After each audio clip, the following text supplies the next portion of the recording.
अस्सलाम वालेकुम दोस्तों, कैसे हैं आप दोस्तों। आज की इस वीडियो में ministry of human resource and social development की तरफ से एक अपडेट आया है। अपडेट बहुत ही अहम है उन लोगों के लिए जो लोग सऊदी अरब में रहते हैं या सऊदी अरब में काम करने के लिए आने वाले हैं, उनके लिए बहुत ही अहम है। तो इसलिए कहता हूं कि वीडियो को पूरा देखें और वीडियो को बिल्कुल भी स्किप ना करें। चैनल पर पहली बार आए हैं तो ज़रूर सब्सक्राइब करें, बेल आइकन पर क्लिक करके ऑल पर भी क्लिक कर लें, क्योंकि इसी तरीके की अपडेट आपको डेली मिलती रहेगी। तो दोस्तों, ministry of human resource and social development की तरफ से अपडेट यह आया है कि आपने सुना होगा कि वीज़ा, फैमिली वीज़ा होती है, टूरिस्ट वीज़ा होती है या बिजनेस वीज़ा होती है, या जैसे कि ई वीज़ा भी हाल ही में अपडेट किया कि भाई ये ई वीज़ा भी लगा करेगी 96 घंटे की।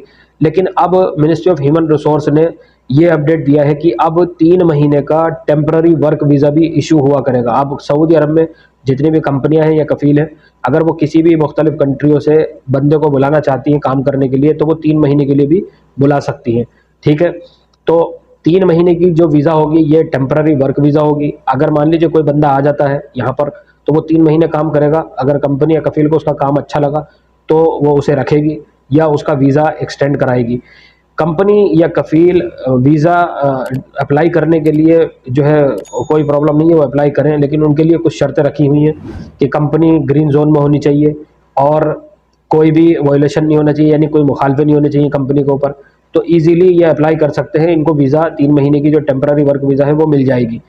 अब इससे ये होगा कि जो लोग इंडिया, पाकिस्तान, बांग्लादेश से आएंगे तो एजेंट उनके साथ धोखा कर सकते हैं। इसीलिए मैं आपको वीडियो के थ्रू समझा रहा हूँ कि जब भी कभी अगर आपका आना होगा सऊदी अरब, तो आप ये वीज़ा ज़रूर चेक करें कि आपका जो वीज़ा है वो टेम्पररी तो नहीं है या सीजनल तो नहीं है। आपका वीज़ा होना चाहिए वर्क परमिट, सिर्फ वर्क परमिट, जिसके लिए यहाँ की कंपनियाँ बड़ा अमाउंट पे करती हैं हुकूमत को। जैसा कि मैं आपको बता देता हूँ कि नॉर्मल 9,000 रियाल तक वर्क परमिट के लिए पे करती है कंपनी या कफील। लेकिन इसके लिए कोई भी किसी भी तरीके का कोई अमाउंट पे नहीं करेगी, वो इजीली अप्लाई करेगी और उसको मिल जाएगा वीज़ा। उसके लिए ये होगा कि जब वो वीज़ा जाएगा अदर कंट्रियों में, इंडिया, पाकिस्तान या बांग्लादेश या कहीं पर भी, तो वहाँ के एजेंट, जो लोग अप्लाई करते हैं वहाँ के, मान लीजिए इंडिया से कोई अप्लाई करता है, तो वहाँ के एजेंट चूकेंगे नहीं, धोखाधड़ी करेंगे, पैसा कमाएंगे, 70-80 हज़ार आपसे ले लेंगे और आपको टेम्पररी वर्क वीज़ा दे देंगे। आप यहाँ आएंगे, आपका 1200-200 सैलरी होगा, आपको नुकसान होगा, 3 महीने के बाद आप वापसी चले जाएंगे। तो आप बिल्कुल भी जो है सावधान रहें और ऐसी वीज़ा से बचें।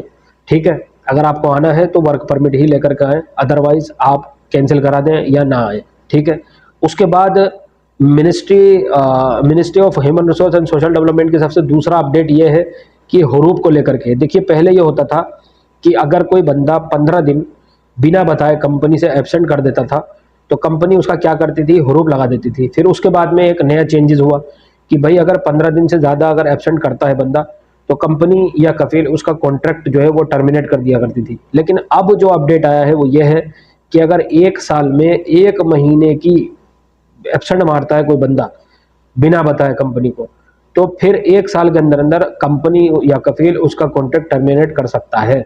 ठीक है, अदरवाइज वो टर्मिनेट नहीं कर सकता। ठीक है, तो ये भी एक रूल बन गया है और ये बड़ा अच्छा ही है, जो अजनबी है उनके लिए बहुत अच्छा रूल है। उसके बाद मिनिस्ट्री ऑफ ह्यूमन रिसोर्स का जो मेन प्लेटफॉर्म है, कीवा प्लेटफॉर्म, उसकी तरफ से एक अपडेट आया है। अपडेट ये है कि जैसा कि आप जानते हैं कि पहले हुकूमत ने बोला था कि भाई अपने अपने जो भी कंपनियां हैं, तो वो अपने एम्प्लॉय का कॉन्ट्रैक्ट जो है वो जो है कीवा पर जो है अपडेट करें। उसके बाद लोगों ने अपडेट किया। फर्स्ट फेज में उन्होंने 20% कॉन्ट्रैक्ट को अपडेट करने के लिए कहा था, तो कुछ कंपनियों ने किया और कुछ कंपनियों ने नहीं किया। उसके बाद इन्होंने बताया कि जितना भी गोसी पर जो अपडेट किया था कंपनियों ने, डाटा कॉन्ट्रैक्ट जो गोसी पर अपडेट किए थे, तो उसके बाद वो सारा गोसी का डाटा वो कीवा पर ट्रांसफ़र कर दिया गया। अब उन्होंने सेकंड फेज में बताया है कि 50% कॉन्ट्रैक्ट, जितनी भी सऊदी अरब के अंदर कंपनियां हैं, तो वो 50% कॉन्ट्रैक्ट अपने कीवा प्लेटफॉर्म पर अपडेट करें। ठीक है, उसके बाद उन्होंने ये भी बताया कि थर्ड फेज में उनको एक टारगेट दिया जाएगा सारी कंपनियों को कि जो कि 80% कॉन्ट्रैक्ट एम्प्लॉय का आपको कीवा पर अपडेट करना ही होगा।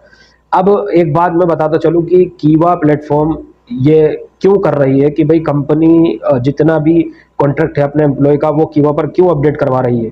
तो कीवा कीवा ने ये इसलिए फैसला लिया है कि जब कोई एम्प्लॉय और कंपनी के बीच में डिस्प्यूट पैदा होते हैं, यानी अनबन जो होती है, तो उसकी वजह से बहुत सारा जो है नुकसान हो जाता है एम्प्लॉय को। तो इस नुकसान की वजह से बहुत सारी शिकायतें जाती हैं मिनिस्ट्री ऑफ ह्यूमन को। तो इसलिए उन्होंने ये फैसला लिया है कि अब जब कॉन्ट्रैक्ट कीमा पर ऑनलाइन होंगे तो कंपनी बिना एम्प्लॉय की इजाज़त के उसका कॉन्ट्रैक्ट कैंसिल नहीं कर सकती है, टर्मिनेट नहीं कर सकती है, उसका हरूफ नहीं लगा सकती है, ठीक है, उसको फाइनल एग्जिट नहीं भेज सकती है। तो ये बड़ा ही अच्छा है एम्प्लॉय के लिए और जो लोग सऊदी अरब में काम कर रहे हैं उनके लिए। तो वीडियो को ज़्यादा से ज़्यादा शेयर करें और लोगों को बताएं और सावधान रहें।